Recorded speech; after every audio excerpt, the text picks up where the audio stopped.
Chapter 371 Departure. Move aside. One of the youths next to the short blue-haired youth shouted at Huo Yuao fiercely. In terms of appearance, they were around Huo Yuao's age. At most, they were only younger than him by 1 or 2 years. Next to them were 5 or 6 other students from Shrek Academy, all clad in purple uniforms, among them some pretty girls. Huo Yuao would never make a scene with his juniors over such an issue. He smiled slightly and moved to one side. However, while he was magnanimous, not everyone was like him. Oi, can you behave with some decorum? A woman's voice sounded. Someone appeared next to Huo Yuao. Her hands were on her waist as she looked angrily at the group of young men and women. Do you even know what courtesy is? Don't you know that you should make way for your seniors? Move aside. The provocateur was naturally Nan Qiukai. While Nan Qiukai was not as dazzling as Jiang Nan or Wang Donga, she was pretty in her own right. The moment she jumped out next to Huo Yuao, she was able to catch everyone's attention. The skinny youth's eyes lit up as he said, "Wow, what a beauty. Where did you come from? Why don't I recognize you?"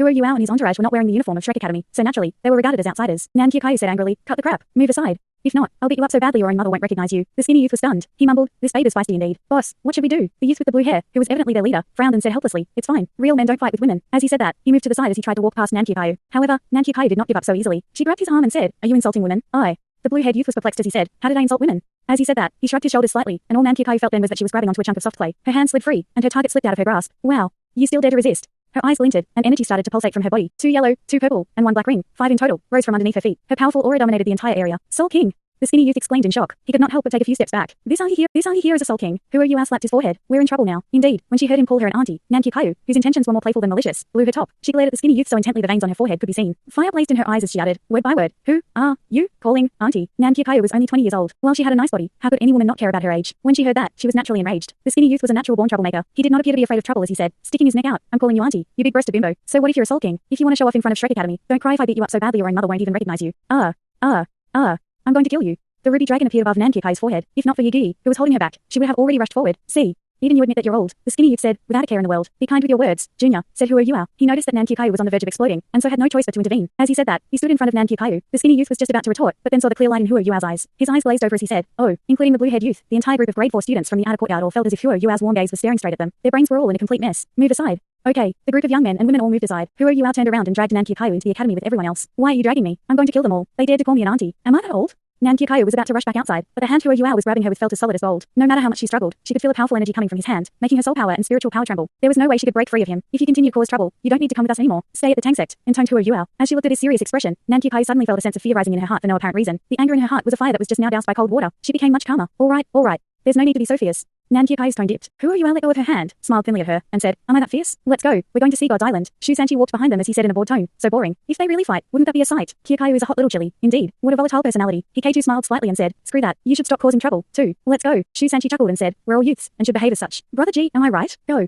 Ji Juokin replied in his typical clipped fashion. At the gate of Shrek Academy, the group students from grade 4 finally cleared their heads. The skinny youth mumbled, "What happened? What's going on? I feel like I'm floating." The youth with the short blue hair turned serious as he said, "We appear to have been manipulated. That person was so strong. Do you know who he is?" A girl said, "I've never seen him before. Judging by his age, he should be about as old as us. However, why don't I have any impression of him?" The youth with the short hair said, "He called us juniors, so he must be someone from the academy. Could he be a senior from the inner courtyard?" "Right. He must be. If not, how could his spiritual power be so strong?" A hawker next to him could not help but interject, "Young brother, stop thinking about it. You can't afford to piss that guy off. He's known as the most talented student Shrek Academy has seen in the last 1,000 years." The blue-haired youth turned to look at the man in shock and asked, "Uncle, you know him?" The hawker nodded and said, "Of course I do. 5 to 6 years ago, he had a stall here too, selling grilled fish. His business was rather good. Then the academy decided to place special emphasis on nurturing him. We've all heard his story. Once I say his name, you'll naturally know who he is. He's called Huo Yuao." "Huo Yuao?" The blue-haired youth's voice jumped a few octaves. His eyes were filled with shock. The group of grade 4 students behind him all appeared paralyzed. The skinny youth's face turned pale, and then green as he said, I told Senior Huo to make way for me. Heavens. I'm dead. I'm so dead." The young girl who had spoken before couldn't help but ask the hawker, "Uncle, so that person just now was the Huo Yuao, the champion who seized the championship from the jaws of defeat in the last Continental Advanced Soul Master Academy Soul Dueling Tournament, who also represented the Tang Sect and defeated an evil soul sage in the most recent tournament, the one born with twin martial souls and an ultimate martial soul, who was also known as the top genius from Shrek Academy." The hawker mumbled, "I don't know all those titles, but the name Huo Yuao is rare. There appears to be only one guy from the academy with that name." The blue-haired youth mumbled to himself, "It's him. It must be him. One of Senior Yuao's martial souls is Spirit Eyes. Just now, when we saw him, he used some power in his eyes. We passed by our idol just like that. Let's go.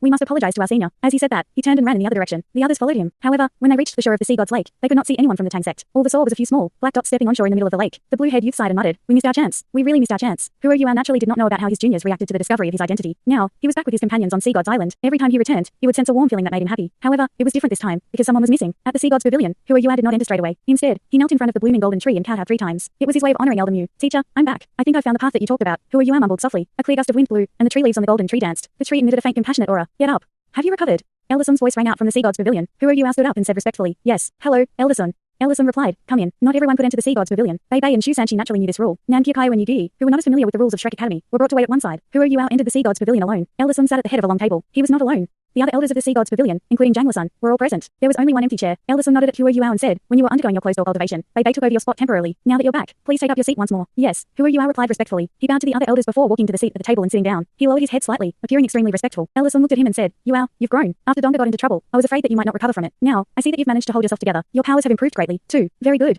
I believe Elder Mew's spirit would rejoice at the sight of you now, too. You are indeed his chosen one. Hua Yuao said respectfully. Grief solves nothing. While Donga sleeps, all I can do is continually improve myself. After she wakes up, I'll be better able to protect her. Good that you know, Ellison said gladly. Now that everyone is here, the meeting of the Sea Gods Pavilion shall start. We have only one thing on the agenda, and that's the mission. The meeting lasted for more than 4 hours. Fortunately, Shu Sanchi and Yikeibu both had places to stay in the inner courtyard. After waiting for a while, they brought Ji Juogan, Jing Zian, and the rest away to eat before coming back to wait some more. After one entire afternoon, Hua Yuao finally emerged from the Sea Gods Pavilion. He did not say anything to them. All he told them was that they would be moving out tomorrow before he brought everyone back to the Tang Sect. As they left Shrek Academy, it was still lesson time. This time, they naturally did not meet any juniors. Shu Sanchi felt a twinge of regret. Back at the Tang Sect, everyone busied themselves. They packed their daily necessities and brought out everything they needed to use. Those from the Tang Sect would play a big role in the plan the Sea Gods Pavilion had come up with. For everyone to return peacefully, Bei opened the warehouse of the Tang Sect to let them pick what they needed. The first thing Hua Yuao took out was the giant heart-protecting mirror made out of starlight sapphire, which had once held the illustrious Virtue Hall's human-shaped soul tool, and which he had been keeping safe for Donga. With a heart-protecting mirror on him, he and Hikeitu started to gear up. They worked until midnight, and only then did Hua Yuao find Sun Zuen. After he left his room, he had another starlight sapphire ring on him. In the morning the next day, Bei personally brought everyone from the Tang Sect out to send them off. They only went back after the team left Shrek City. Hua Yuao's flying-type soul tool was now grade 7. This one was made personally by Sun Zuen. It was both fast, agile, and defensively strong. Furthermore, it was customized to his needs, according to his measurements. Of course, this was possible only because Hua Yuao had managed to get enough materials from the Sun Moon Empire the last time he was there. Hua Yuao jumped into the air, and a light flashed in his eyes. He did not release his martial soul, but the grade 7 soul tool on his back opened. The soul tool looked odd. It resembled a pair of butterfly wings, each of which had thrusters built in. In total, there were 12, 6 on top and 6 below, aligned at different heights. When the dozen thrusters activated together, he was able to reach top speed. Thanks so much for watching this video. Don't forget to hit the like button and subscribe. Also leave a comment down below with suggestions on what novels to read.